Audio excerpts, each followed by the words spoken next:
বস আমাকে ডেকেছিলেন? জি, আপনাকে ডেকেছি।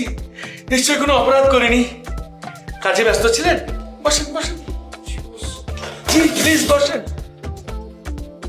এগুলো কি করেছেন? হ্যাঁ, এটা কোনো কনসেপ্ট হলো? আরে এটা একটা বিজ্ঞাপনী প্রতিষ্ঠান। আপনি যে কনসেপ্ট দিয়েছেন এই কনসেপ্টটা আজকাল কেউ খায় না। আরে আমার ক্লায়েন্ট তো দাঁতের মাজনের 2 টাকার কোম্পানি না, এটা একটা বড় কোম্পানি। এটা ওই লেভেলে, এটা ফাটাফাটি কনসেপ্ট দরকার যেটা পাবলিক ওই লেভেলে খাবে। কি করেছেন? আপনাকে দেখে ইচ্ছা হবে না?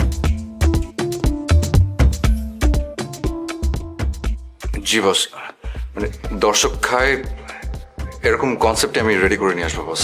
সরি টু সে, আপনার সেটা করতে হবে না। আমি অন্য কাউকে কাজের দায়িত্বটা দিয়ে দেবো। তবে একটা ব্যাপারে আমি শিওর, আপনার আপার চেম্বারে কাউডাং মানে গোবর অনেক বেশি পরিমাণ আছে। এক কাজ করেন, আপনি এখানে সবজি চাষের ব্যবস্থা করতে পারেন। যান। জি আপনাকে বলছি, আসেন না প্লিজ, যান। বস, বুকিং কনফার্ম করেছি। Good. Dhaka to Dubai, Dubai to Sydney, দুবাইতে 3 দিন স্টে। Dhaka to Dubai? এই আমি দুবাই গিয়ে কি করবো? উটের পিঠে চড়ে হাওয়া খাবো, হাওয়া খাবো। এই চল চল চল, আমার হাসে মনে রাখতে পারে না কিছু। চল বেয়াদব ছেলেগুলো, কাদের নিয়ে আমি অফিস করি এগুলো? এটা কারা? সরি বাস মানে চল আউ।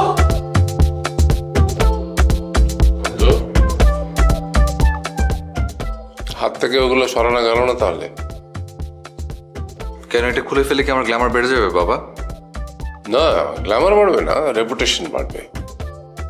অন্তত লোকে তোকে ভদ্র ভাববার একটা সুযোগ পাবে। সে যাই হোক, পান্তা পাতে ঘি ঢেলে কোনো কাজ নেই। মন মেজাজ খারাপ কেন? অফিসের প্রবলেম। কেন, সেখানে আবার কি হলো? তোর না তো পছন্দের কাজ, ক্রিয়েটিভিটি সব হাওয়া হয়ে গেল? নিজেদের বিজনেস বললাম যে অফিসে বস, না, বিজনেসে কোনো ক্রিয়েটিভিটি নাই। এখন কি হলো? ক্রিয়েটিভিটির জগতে কি অবরোধ চলছে? তো তোমার ইম্পর্টেন্ট নিউজ মিস হয়ে যাচ্ছে, একটু আরাম করে টিভি দেখো, আমাকে নিয়ে টেনশন করতে হবে না। না, আমি কোনো টেনশন করছি না।